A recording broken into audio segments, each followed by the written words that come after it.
Hello student. आज का topic है फैमिली या परिवार। परिवार के बारे में संभवतः आपने बीए फर्स्ट ईयर के सेकंड पेपर में भी पढ़ा होगा। उसी से संबंधित बात आज यहाँ पे की जाएगी। परिवार मानव समाज के संगठन की एक प्राथमिक इकाई है और अगर किसी सामाजिक संगठन को समझना है तो परिवार को समाजशास्त्रीय दृष्टिकोण से समझना अत्यंत आवश्यक है। कोई सा भी समाज हो, चाहे ग्रामीण समाज हो, चाहे नगरीय समाज हो, गिरिजन समाज हो, आखेटक समाज हो, सभ्य समाज हो, सभी समाजों की संरचना की मूलभूत इकाई परिवार ही होती है और इसी से मिलकर अनेक छोटी बड़ी उपसंरचनाएं जैसे संयुक्त परिवार, वंश समूह, गोत्र समूह, उपजातियां, जनजाति आदि का निर्माण इसी के आधार पर होता है। इसलिए परिवार का समाजशास्त्रीय दृष्टि से अत्यधिक महत्व है।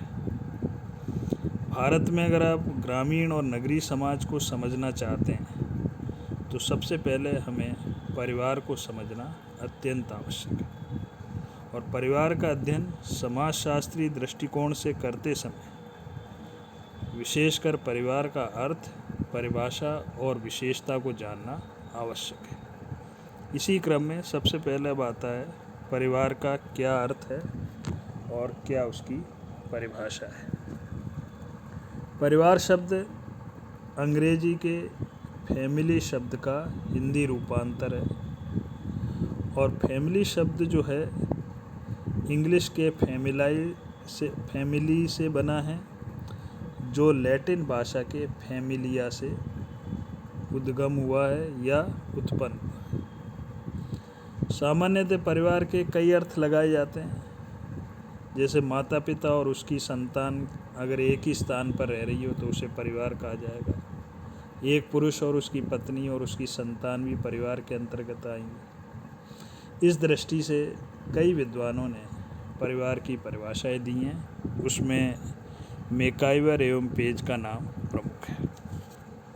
मैकाइवर पेज का यह कहना था कि परिवार पर्याप्त निश्चित यौन संबंधों द्वारा परिभाषित एक ऐसा समूह है जो बच्चों के जनन, लालन पालन की व्यवस्था करता है। यानी कि परिवार के अंतर्गत स्त्री और पुरुष के बीच यौन संबंध स्थापित होने पर जो बच्चे उत्पन्न होते हैं उनका पालन पोषण करना जो है परिवार का प्रमुख दायित्व और वही उसकी एक तरह से परिभाषा है। इसी प्रकार की एक और परिभाषा अकबर निमकौर ने भी दी थी कि परिवार एक स्थायी समिति है जो पति पत्नी से उत्पन्न होती है, चाहे उसके संतान हो या नहीं हो, लेकिन परिवार किसी एक पुरुष या स्त्री के बिना भी हो सकता है। शर्त यही है कि उनके बच्चे उसके साथ हैं। अकबर का यह कहना था कि परिवार में भले ही पति पत्नी हो और अगर उनके संतान नहीं हो तो भी उसे परिवार कहा जाएगा, या कोई स्त्री और पुरुष अलग अलग रह रहा हो तो भी वो परिवार कहा जाएगा। शर्त यह है कि उनके बच्चे उनके साथ रहना चाहिए। ये थी परिवार का अर्थ और परिभाषा। अब आता परिवार का निर्माण किस आधार पर होता है। परिवार का निर्माण के कुछ आवश्यक तत्व हैं और उसके आधार पर परिवार का निर्माण होता है।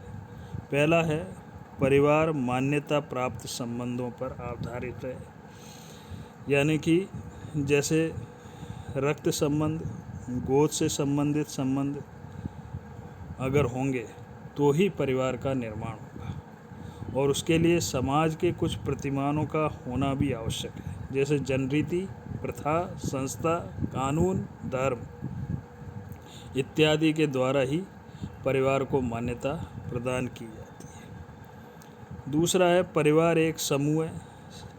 सामान्यतः सभी ने परिवार को एक समूह के रूप में माना है, इसलिए जहाँ पर लोग या जिसके सदस्य बंधुत्व संबंधों से संबंधित होते हैं वहीं पर परिवार का निर्माण होगा। तीसरा परिवार की आवश्यक दशा यह, या परिवार अगर निर्मित हो रहा है तो उसके लिए विवाह संबंध का होना अत्यंत आवश्यक है। यानी कि परिवार या की स्थापना या निर्माण के लिए पति पत्नी के बीच जो है या स्त्री पुरुष के बीच समाज द्वारा मान्यता प्राप्त विवाह के विधि विधान से ही परिवार का निर्माण होता है, या तभी उसे परिवार माना जाएगा। रक्त संबंध नेक्स्ट। परिवार में अनेक रक्त संबंधी होते हैं, लेकिन इन रक्त संबंधियों का संबंध समाज द्वारा मान्यता प्राप्त होना अत्यंत आवश्यक है। उदाहरण के लिए जैसे अवैध संतान है, तो अवैध संतान अगर कोई रह रही है तो उसे परिवार का अंतर्गत नहीं माना जाएगा, क्योंकि वे कानूनी दृष्टि से या सामाजिक दृष्टि से मान्य नहीं। पिता पुत्र हैं, माता पिता हैं, माता पिता पुत्र, भाई भाई बहन हैं या भाई और बहन हैं, तो ये सभी संबंध जो है रक्त संबंधी है और ये परिवार में देखने को मिलते हैं। नेक्स्ट है गोद संबंध। कई बार किसी परिवार में स्त्री पुरुष के या पति पत्नी के संतान नहीं होती है, तो वो गोद लेकर उस परिवार को चला सकते हैं या उस आधार पर भी उस परिवार का निर्माण होता है। नेक्स्ट है परिवार की संरचना। परिवार की संरचना बंधुत्व संबंधों द्वारा बनती है। उदाहरण के लिए एकाकी परिवार की संरचना पति पत्नी और उनकी अविवाहित संतानों से संबंधित होती है, जबकि संयुक्त परिवार में अनेक दूसरे संबंधी भी आपको देखने को मिलेंगे। जैसे दो भाई हैं तो चाचा या उसकी मिसेज यानी चाची भी देखने को मिलेगी, या देवर देवरानी, जेठ जेठानी के रूप में मिलेंगे। तो ये संयुक्त परिवार में इस प्रकार की संरचना देखने को मिलती है। नेक्स्ट है प्रकार्यात्मक पक्ष। यानी कि परिवार के निर्माण के लिए दो पक्षों का होना आवश्यक है। प्रकार्यात्मक पक्ष के अंतर्गत एक संरचनात्मक और दूसरा प्रकार्यात्मक। प्रकार्यात्मक पक्ष का यहाँ पर मतलब है कि परिवार के कार्य जो हैं यौन संबंधों की व्यवस्था, संतान उत्पत्ति, शिशुओं के पालन पोषण से संबंधित है और सामाजिक नियंत्रण से संबंधित है। यानी इन सारे बिंदुओं के आधार पर आप ये कह सकते हैं कि परिवार व्यक्तियों का समूह विशिष्ट बंधुत्व संबंधों से संबंधित होता है और जिसे समाज द्वारा मान्यता प्राप्त होती है और जो समाज के नियमों या प्रतिमानों का पालन करने के लिए अपने सदस्यों को प्रेरित करते हैं या बाध्य करते हैं। इन सभी के आधार पर अगला पॉइंट आता है परिवार की विशेषताएं। मेकाई और पेज ने परिवार की निम्नलिखित विशेषताएं बताई। जैसे पहला है विवाह संबंध यानी यौन संबंध या विवाह संबंध। कोई भी परिवार तभी परिवार की श्रेणी में आएगा जब स्त्री पुरुष के बीच में विवाह संबंध हो। नेक्स्ट है विवाह का एक स्वरूप। प्रत्येक समाज में विवाह का अपना एक स्वरूप होता है। किसी समाज में एक विवाह पाया जाता है, किसी समाज में बहुपत्नी या बहुपति विवाह का प्रचलन हो सकता है। यद्यपि वर्तमान में आप सब देखते हैं कि एक विवाह का प्रचलन ही अधिक है। पूर्व में कई समाजों में इस प्रकार की प्रथाएं थी। नेक्स्ट है वंश नाम। हर परिवार में बच्चों का नामकरण भी एक व्यवस्था होती है, यानी कि पिता के सरनेम के आधार पर उस परिवार की सत्ता चलती है या वह परिवार उस नाम से या उस वंश के नाम से जाना जाता है। ये परिवार की एक और महत्वपूर्ण विशेषता है। अर्थव्यवस्था। प्रत्येक परिवार में खासकर जो मुखिया होता है या उसके बाद भी अन्य कई सदस्य होते हैं जो परिवार के भरण पोषण के लिए कोई ना कोई आर्थिक क्रिया करते हैं, जिसके आधार पर उस परिवार का पालन पोषण और भी कई सारे सामाजिक दायित्वों को वे पूरा कर पाते हैं। सामान्य निवास नेक्स्ट है विशेषता। हर परिवार, कोई सा भी परिवार लें, हर परिवार का अपना एक सामान्य निवास स्थान होता है जिसे आप घर कहते हो और सभी व्यक्ति उसमें रहते हैं। नेक्स्ट है सार्वभौमिक।